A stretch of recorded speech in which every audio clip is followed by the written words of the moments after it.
Olá pessoal, nesse vídeo aqui falando então sobre os mártires cristãos, vamos falar dessa fase final de perseguição aos cristãos, né, que seria já depois do período de Décio e já se aproximando aí do período de Domiciano, que foi a última das perseguições aos cristãos até ali a chegada de Constantino, quando ali foi dado liberdade de culto, né, pelo Edito de Milão em 313.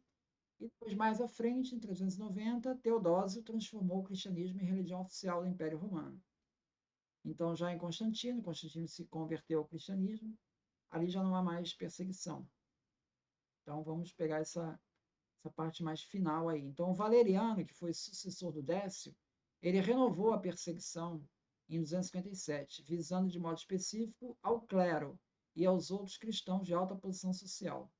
Seu esforço ele acabou se encerrando quando Décio foi capturado pelos persas como prisioneiro de guerra. Então a igreja então entrou num período de descanso, né, de trégua, né? De fato, no reinado de Galeno, em 260, o cristianismo se tornou pela primeira vez uma religião reconhecida pela lei.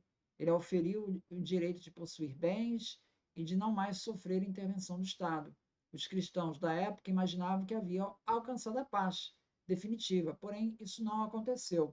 Em 303, o imperador Diocleciano e outros membros da corte deram início àquela que passou a ser chamada de a Grande Perseguição. Em algumas partes do Império, ela durou apenas alguns anos, ao passo que em outras províncias continuou por uma década. Muitos crentes foram torturados e mortos de maneira brutal. Em 23 de fevereiro de 303, Diocleciano emitiu um edito que estabelecia a destruição de igrejas e a queima de livros. Os cristãos em posições do governo eram demitidos de todos os cargos públicos. Um segundo edito condenava à prisão todo cristão, clero cristão. Os cristãos que entregavam as escrituras ficavam conhecidos como traditores ou traidores. Diocleciano adoeceu em 303 e foi sucedido por Galério, que publicou o mais severo de todos os editos contra os cristãos, ao ordenar que fossem mortos todos os cristãos que não oferecessem sacrifício aos deuses. Não obstante, em razão das complexidades políticas da época, no ano de 313, o fogo da perseguição já se apagara em toda parte. A ascensão do imperador Constantino ao poder, com a derrota de Maxêncio na Batalha do Ponte Mívio, onde o Constantino teve uma visão, né, de um símbolo cristão, o Quirô, anunciando sua vitória, ele encerrou de forma definitiva as perseguições romanas. Esse grande momento foi simbolizado pela carta em que Constantino e seu cunhado Licínio determinam a tolerância plena para com os cristãos e demais religiões em todo o império, o edito conhecido como Edito de Milão. Desde essa data até a última perseguição iniciada por Diocleciano, a igreja, exceto por um curto período no reinado de Aureliano, 270 a 275, permaneceu na mesma situação jurídica do século II. Então, esse intervalo que vai de é, do, do, do Diocleciano até o Constantino, né? O primeiro edito de Diocleciano foi promulgado em Nicomédia, no ano 303. Então, antes do Diocleciano, a coisa estava mais ou menos estável, exceto ali para aquela fase do Aureliano em 270, que quando foi o mitraísmo, virou religião oficial do Império Romano, né? Teve uma perseguição maior.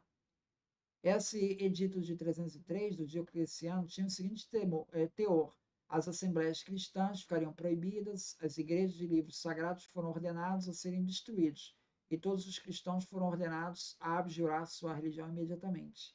A penalidade para o não cumprimento dessas exigências era a degradação e a morte civil para as classes mais altas, a redução à escravidão para os homens livres, do tipo mais humilde, e a incapacidade para os escravos receberem o dom da liberdade. Essas eram as punições.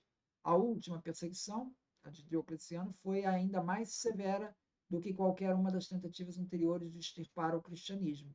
Em Nicomédia, uma grande multidão foi morta com seu bispo, Antimos.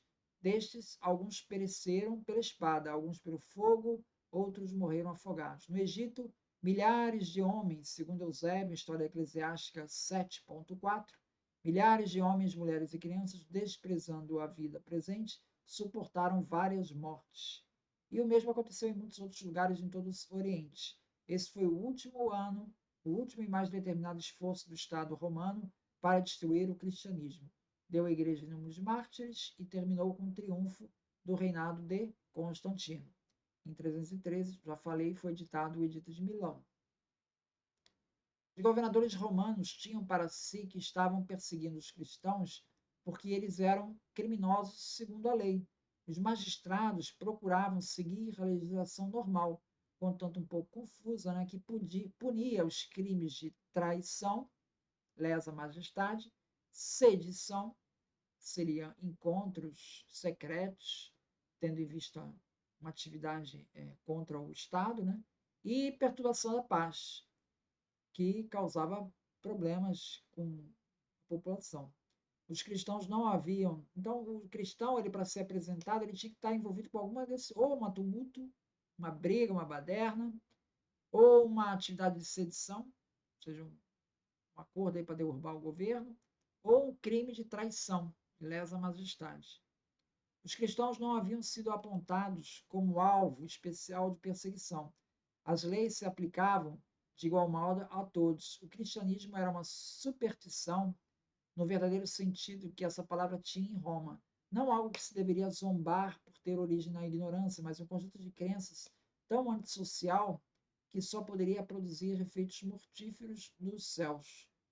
Dos 249 anos, desde a primeira perseguição de Nero até o ano 313, então vai de 64 até 313, esses 249 anos, quando Constantino estabeleceu uma paz duradoura, calcula-se que os cristãos sofreram perseguição por cerca de 129 anos e desfrutaram de um certo grau de tolerância por outros 120 anos. Então, o período todo ele está longe de ser uniforme, ele é muito irregular, tanto no espaço quanto no tempo. De fato, Orígenes, escrevendo por volta do ano 249, antes do edito de Décio, né, que é onde começou uma perseguição sistemática, ele chegou a afirmar que o número de condenados à morte pela religião cristã não era muito grande, mas ele provavelmente quis dizer que o número de mártires até então era pequeno quando comparado com o total de número de cristãos. Tá? Justino, em diálogo com Trífon, no capítulo 110, ele, depois de aludir à fortaleza dos irmãos da religião, ele acrescenta: pois é claro que, embora decapitado, crucificado e lançado às feras selvagens, correntes e fogo e todos os outros tipos de tortura, não desistimos de nossa confissão, mas tanto quanto tais coisas acontecem, mais outros em maior número se tornam fiéis. Então, esse é um relato aí do Justino, tá por volta aí de 120. Então, é isso. Muito obrigado, então.